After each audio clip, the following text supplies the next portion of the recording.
Lugares isolados, silêncio absoluto, noites escuras. O interior é repleto de paisagens tranquilas, mas também de mistérios profundos. São regiões onde as histórias de medo ganham vida, onde o inexplicável parece espreitar por trás de cada árvore retorcida e cada casa abandonada.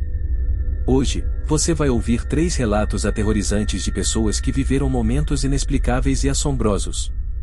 Prepare-se para uma viagem ao desconhecido e onde o silêncio pode ser quebrado por algo que não pertence a este mundo.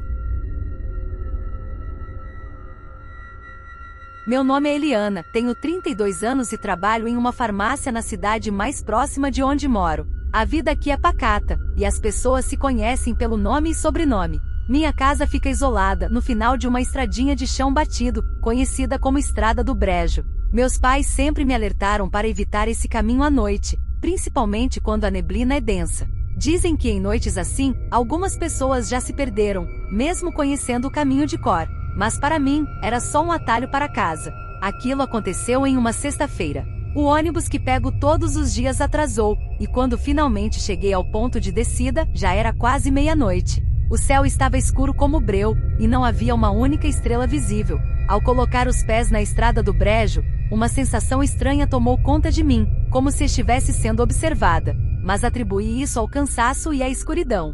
A única luz vinha da lanterna do meu celular, mas mesmo assim não iluminava muito, pois a neblina estava mais densa do que o normal. Conforme caminhava, ouvi o som de passos atrás de mim. Parava, olhava para trás, mas nada além de silêncio e escuridão. Continuei andando, tentando ignorar até que, à distância, vi uma figura parada no meio da estrada. Era um homem alto, com um chapéu largo que cobria o rosto. Ele parecia completamente imóvel, como se estivesse me observando. O coração disparou, mas pensei que poderia ser um morador ou alguém perdido. Gritei um olá, mas não houve resposta. Foi então que senti um calafrio percorrer minha espinha. Os contornos daquele homem pareciam errados. Aproximei-me um pouco mais e foi então que percebi, ele não tinha rosto. No lugar onde deveriam estar os olhos, nariz e boca, havia apenas uma superfície lisa e escura, como uma sombra sólida. Foi quando o pânico me dominou. Comecei a dar passos para trás, até que tropecei e caí. Ao olhar de novo, ele havia se aproximado de mim de uma forma impossível. Em um instante estava a poucos metros de distância. De repente, ouvi uma risada baixa e rouca que ecoava pela estrada, como se viesse de todos os lados ao mesmo tempo. Meu corpo congelou e as mãos começaram a tremer, mas consegui levantar e correr com todas as forças que tinha. Cheguei em casa esbaforida e tranquei todas as portas e janelas. Durante a noite o silêncio era absoluto, mas a risada continuava ecoando na minha cabeça.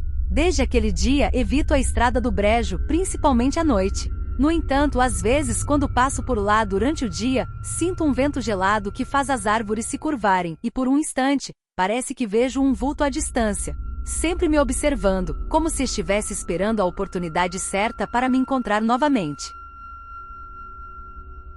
Moro em uma casinha simples, no meio do mato, perto de um riacho. Era uma casa da minha avó, que ficou para mim após sua partida. A casa é antiga e tem uma aura pesada, mas sempre gostei do local. Porém, desde que me mudei, sinto que não estou sozinha aqui. Como as noites no interior são silenciosas, qualquer ruído diferente chama a atenção. Uma dessas noites mudou minha vida. O calor estava insuportável, então deixei as janelas abertas para refrescar. Já passava da meia-noite, e eu tentava pegar no sono, quando ouvi alguém chamando meu nome, como um sussurro fraco, vindo de fora. Camila. A voz era baixa, quase um sussurro, mas muito nítida. Era impossível ignorá-la. Achei que podia ser algum vizinho ou mesmo um parente que estivesse precisando de ajuda. Levantei, fui até a janela e olhei para fora, mas não vi ninguém. Só o mato balançando suavemente com o vento. Decidi voltar para a cama, mas fiquei alerta, tentando escutar mais alguma coisa. Pouco tempo depois, ouvi a voz de novo, dessa vez um pouco mais alta, como se estivesse cada vez mais perto da janela. Ela repetia meu nome, com uma entonação que parecia zombeteira e um tanto assustadora. Ao me aproximar da janela novamente, percebi que a voz não era de ninguém que eu conhecia. Tinha um tom rouco e gutural, algo que me fez tremer. As palavras que vieram a seguir me deixaram apavorada. Eu sei o que você fez? Os pelos da minha nuca se arrepiaram. Só que aquilo não fazia sentido, não havia nada que alguém pudesse saber. Mesmo assim, a voz continuou, contando coisas que eu mesma havia esquecido, segredos antigos que não falei a ninguém. E parecia que cada vez que eu me mexia, a voz ficava mais próxima da janela. Apertei os olhos, tentando bloquear o som e o pânico.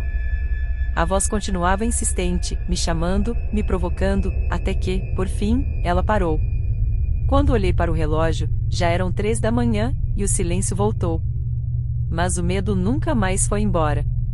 Desde então, mantenho todas as janelas trancadas e cortinas fechadas. E mesmo assim, sinto que estou sendo vigiada. Às vezes, o som volta, só que agora está dentro da minha mente, me chamando cada vez que tento dormir. Desde criança, ouço histórias sobre uma casa abandonada na região. Diziam que, décadas atrás, uma família viveu ali e que algo trágico aconteceu. No entanto, ninguém sabia ao certo o que era. Alguns falavam sobre brigas, outros sobre desaparecimentos, mas o mistério permanecia.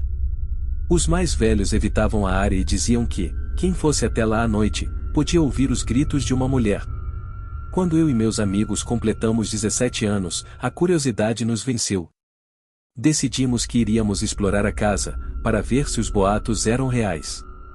Chegamos no local por volta das 11 da noite, carregando lanternas e algumas velas. A casa era antiga, com paredes de madeira escurecida e janelas quebradas. O cheiro de mofo era forte, e as tábuas rangiam a cada passo. Exploramos o primeiro andar, mas não encontramos nada de especial, apenas móveis quebrados e uma camada espessa de poeira. Foi então que um de nós encontrou a entrada para o porão. Estava trancada, mas conseguimos forçar a porta e descer.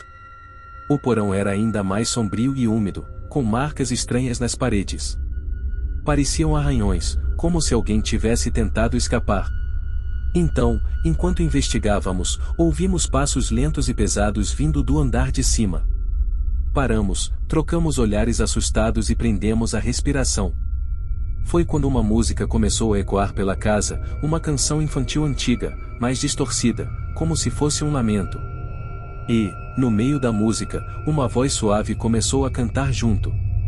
A música continuava, enquanto os passos pareciam descer pelas escadas. Fugimos do porão, mas, ao chegarmos à porta de entrada, ela estava trancada.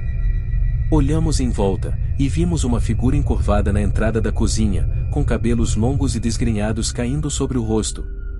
Antes que conseguíssemos sair, ela ergueu a cabeça e um de nós gritou, porque os olhos dela estavam fundos, escuros, como se fossem 2 buracos.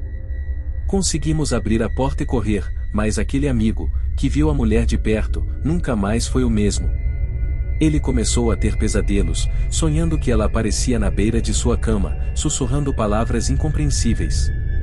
Ele se mudou da cidade pouco tempo depois, mas, até hoje, diz que sente a presença dela o observando, como se ele tivesse levado uma parte da casa consigo.